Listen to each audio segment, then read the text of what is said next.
Olá, gente, vamos nós hoje para mais uma aula, agora a quinta aula, não é? De arte e educação. A gente já viu que é uma concepção criada por Ana May Barbosa, essa grande educadora da arte, que pensa essa arte de uma perspectiva diferente, e a arte como uma grande possibilidade de mudança de olhar sobre a educação, sobre a vida, não é? Ana May Barbosa, essa estudiosa que, como a gente já viu, já coloquei vídeo, e vocês já viram esse debate sobre a vida dela. Então, nós vamos fazer uma retrospectiva histórica sobre a arte para entender como ela se fez presente em cada momento para que ela pudesse chegar hoje, através da Lei LDB 93/94 de 96, até o nosso ensino atual. Então, o texto inicia dizendo assim: a arte esteve presente em todas as formações culturais, desde os tempos mais remotos. Entretanto, as discussões sobre a arte no campo escolar têm trajetória recente, como a gente viu, claro, né? E coincidem com o momento de grandes transformações educacionais que permeiam o século XX. É bom que vocês vão acompanhando no texto, vão marcando, vão delimitando as ideias, porque a gente envia para o juízo. Quando a gente lê, sublinha, risca, enviar para o juízo, né?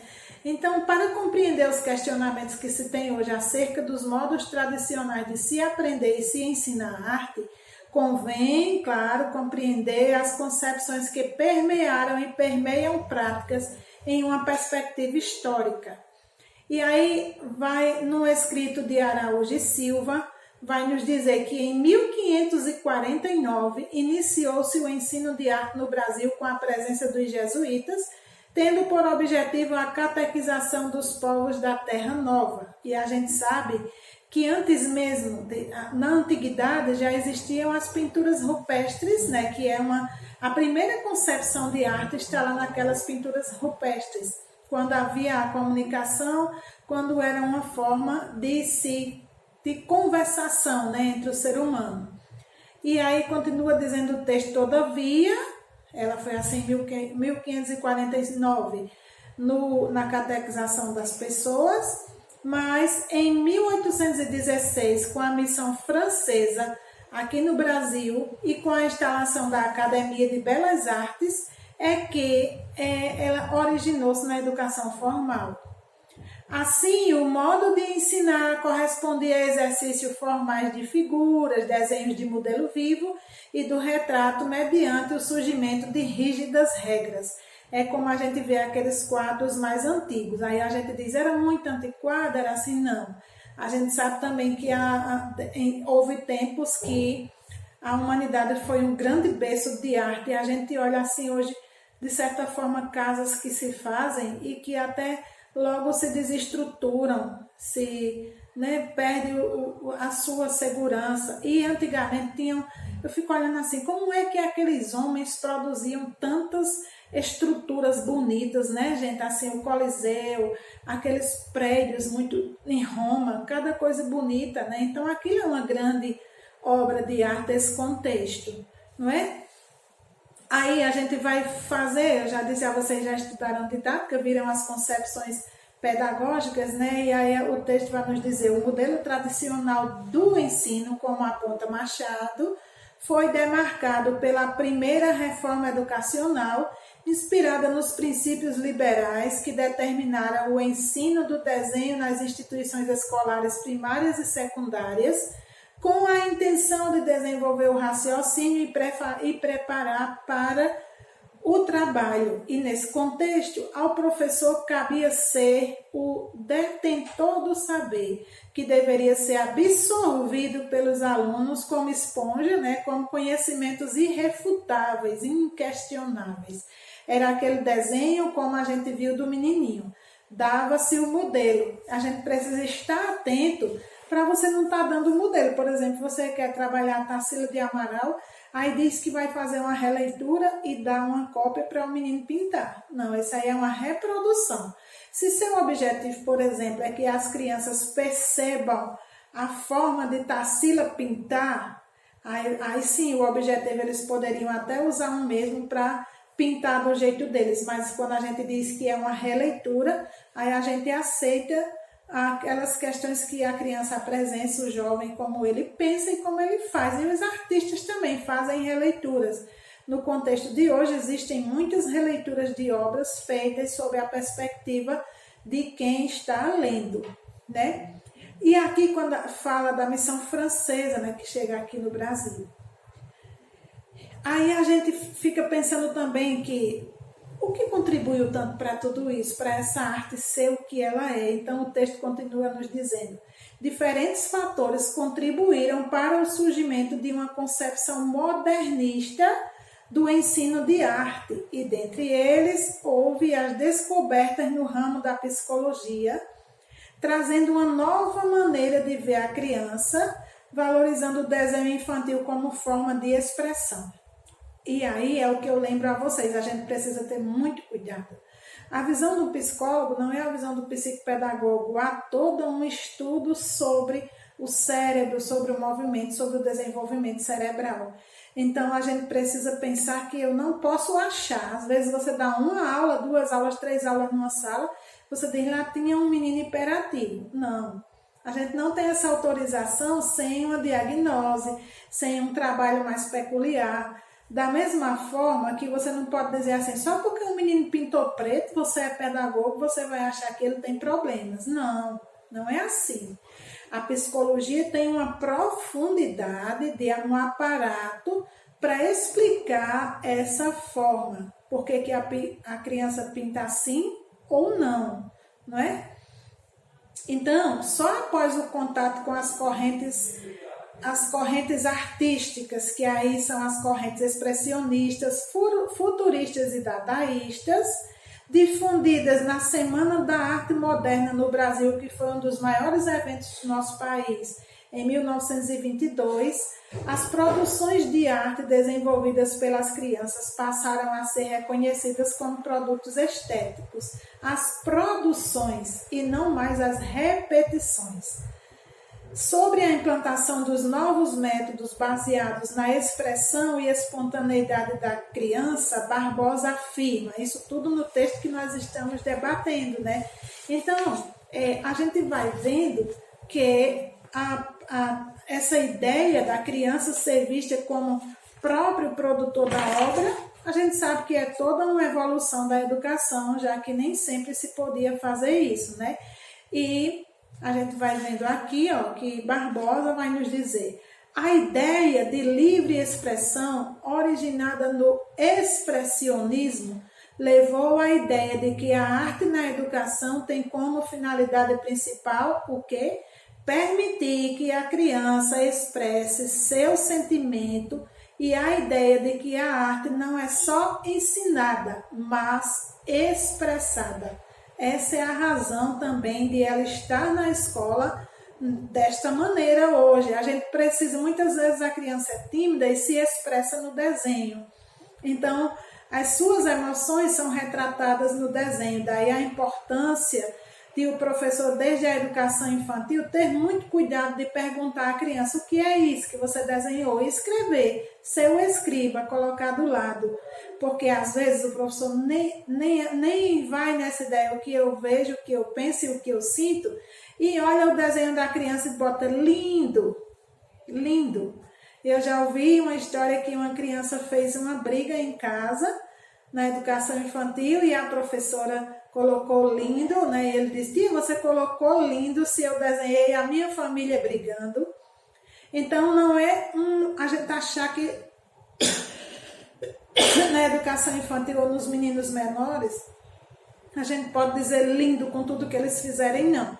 Mas a gente precisa orientar que ali ele pode se expressar, né? Então, na década de 30, nós já vimos isso também, a gente viu as concepções históricas, tradicional, escolar novista, que vai nessa progressão. Então, na década de 30, quando existe aquele movimento da escola nova, cujos principais norteadores inspiraram-se no ideário do filósofo americano John Dewey.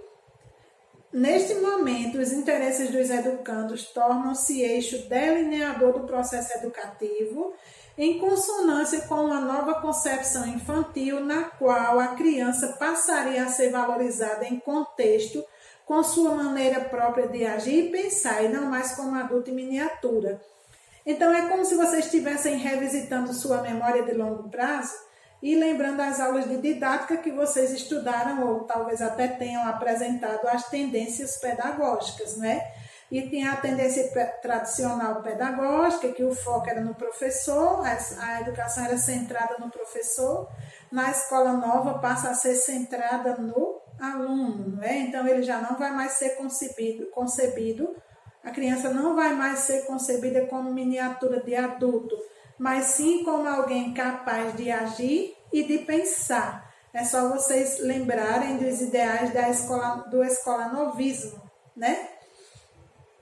No campo da tentativa de desenvolver e ampliar a autoexpressão, auto com U, que significa eu, a minha expressão, a minha autoestima, a minha autonomia, auto com U, eu, né? A minha própria expressão. Então, no campo da tentativa de desenvolver e ampliar a autoexpressão, surge em 48 a Escolinha de Arte do Brasil, desencadeada mais à frente sob forma de movimentos escolinhas de arte.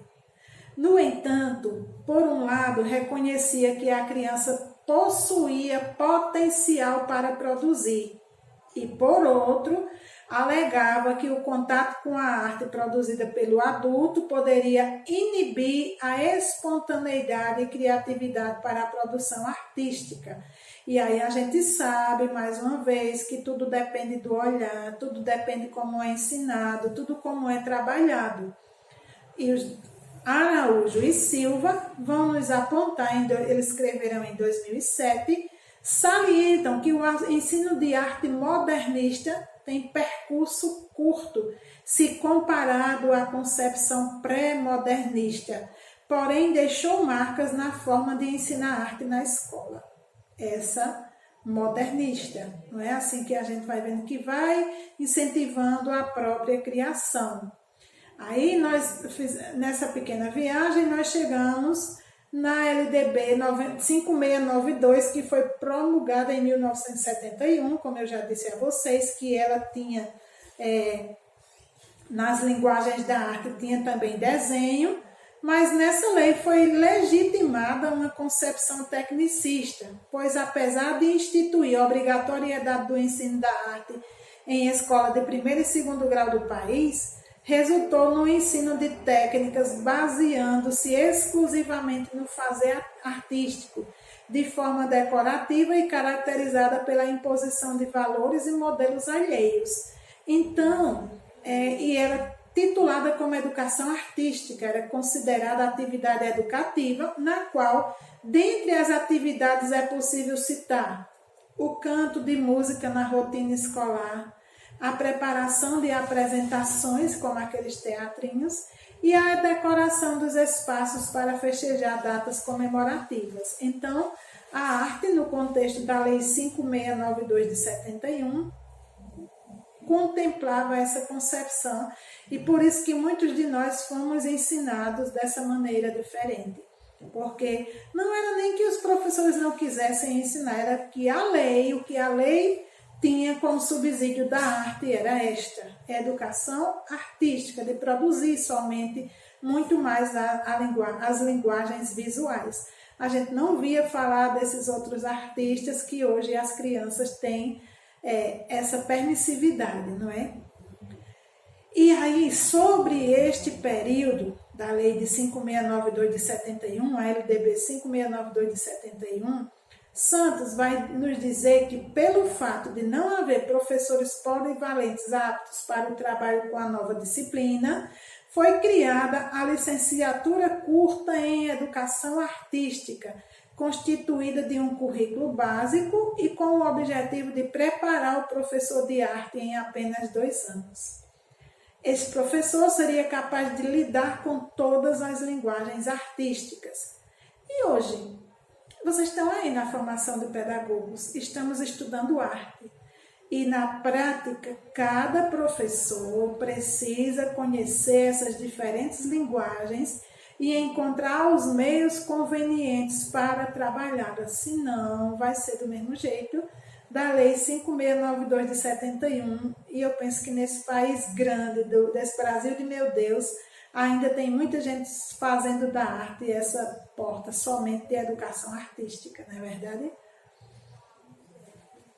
E aí esse fato explica pela necessidade de suprir a demanda de educadores com grau universitário para lecionar a partir da 5ª série. Ainda hoje, gente, eu conheço uma pessoa aqui em Parelhas que é formada em arte, que ensina do 6º ao 9º com formação em arte. Segundo Barbosa, mas a fragilidade conceitual desses cursos levou à extrema valorização da espontaneidade e improviso ao lidar com os alunos. Então, ficou uma coisa sem muito chão, né, para se pensar. Saiu-se da concepção de educação artística, dessa mera produção, e vem essa ideia da arte por ser arte mesmo. Até a gente vê que só em 2016 foi incluído no currículo a linguagem arte, mas na Constituição, mas aquela arte, porque a gente viu também que nas escolas, em 2016, anunciava-se que música ia ser um componente curricular obrigatório. E aí a gente ficou... Agora, música não era música da gente cantar, não. Está lá realmente na lei. Mas música com aquela musicalidade, com as sintonias, com as cifras, e a gente sabe que não há essa capacidade, os professores não estão preparados para isso. Mas pelo menos com essa BNCC, como a gente já viu na outra aula, a gente pode criar, pensar, ter a curiosidade de buscar. Porque, por exemplo, você quer fazer uma consulta lá em Doutor Cego, para ele dizer, eu ainda vou perguntar a outra pessoa o que é a sua doença? A gente não quer, a gente quer confiança no profissional. Da mesma forma que a gente precisa, enquanto pedagogo, buscar essa confiança, respaldo teórico para que a nossa aula tenha sustentação. Hoje eu até estou optando por ler o texto para vocês também imprimirem o texto e assistirem nesta aula. Sabe por quê, gente? Porque uma teoria só é teoria a partir do momento que ela é produzida. E ela só é produzida escrita. Então, vocês vão produzir trabalhos sempre. Eu até vou recomendar a vocês que o trabalho de vocês precisa de um texto também, tá? Para me entregarem, para me enviarem por e-mail. Sobre o teatro, música, dança, cada grupo faz o seu resumo e envia, porque a teoria precisa estar escrita. Então, vocês imprimam esse texto para essa aula, para que tenham esses fundamentos, e até porque um próximo trabalho nosso vai ser falando dessas concepções. Então, em seguida, vem a concepção pós-modernista ou contemporânea de ensino da arte, que começou a ser construída no início da década de 60, com as reflexões de alguns estudiosos a respeito da função da arte na educação e seus métodos de ensino. Já havia-se, a partir dos anos 60, é que vai se reconsiderar, que vai se estruturando. A pessoa, a gente pode até dizer, Ave Maria, como demorou. Mas, gente, a nossa LDB é de 96, nós estamos em 2020, já faz tempo. Mas se a gente fosse escrever que está na 96, na LDB de 96, já faz um bom tempo. E será que essa prática já está sendo realmente exercida como deveria? É uma questão a se pensar, é uma questão de cada um dos professores, né? Mas no Brasil, somente com a redemocratização do país na década de 80, redemocratização? Como assim, Santa? A gente sabe que o Estado Militar demorou de 1964 até 1985, por isso, década de 80, redemocratização do país. Nós saíamos de um Estado militar para o estado de democracia. Então, é por isso que, nesse contexto, né, que a gente sabe como é que ninguém podia falar através da arte, e a gente sabe da arte musical, de quantos foram exilados, dos que escreviam, muitos foram exilados, né, justamente por querer ensinar os outros a pensar. Então, com a democratização do Brasil, passou a existir o binômio arte-educadores, arte-educação. Estes engajados na luta para garantir a presença da arte no currículo escolar como área de conhecimento e não mera atividade, uma vez que em várias versões da Constituição Brasileira de 88, a obrigatoriedade do ensino de artes nas escolas tenha sido retirada. E a gente sabe também que existem essas questões, a arte também se faz presente e ao mesmo tempo muitas vezes ela é morta, mesmo estando na LDB, não é? Já em 1996, aí a gente conseguiu, o Brasil conseguiu a obrigatoriedade do ensino de arte no que diz respeito a toda a educação básica, com a promulgação da LDB 93, 94 de 96, que no parágrafo 2º do artigo 26 vai dizer: o ensino de arte constituirá componente curricular obrigatório nos diversos níveis da educação básica, de modo a promover o desenvolvimento cultural dos alunos. Assim como afirma Silva e Araújo, a partir da LDB, oficializou-se a concepção de ensino da arte como conhecimento. É a partir daí que ela é considerada disciplina específica. Nesse momento que a gente está vendo, a LDB apresenta-se, Barbosa nos diz que apresenta-se na defesa da valorização tanto do produto quanto dos processos desencadeados no ensino de arte, apontando ainda que para uma abordagem teórica consistente, para que esta arte seja trabalhada como está na própria legalidade, é preciso associar o ver com o fazer e contextualizar a leitura e a prática. É aquilo que a gente precisa, mas que leitura, Santa? A leitura, a teoria, essa história da arte que começa lá na antiguidade. A gente ir buscar essa história, trazer, como eu já mostrei para vocês, volto a dizer, os pequenos ilustres, que tem aqueles videozinhos próprios para crianças, e muitos livros as escolas receberam falando de arte. Então a gente vai lá na antiguidade buscar o fio condutor para entender essa arte de hoje. E aí a gente vai vendo como Santa leitura e a prática, e o texto vai nos dizer, essa teoria ficou conhecida como abordagem triangular. Lembram que eu coloquei no grupo sobre Ana Mai Barbosa e ela foi a criadora dessa abordagem triangular? A história da arte, a leitura de imagem e o fazer artístico. Triangular.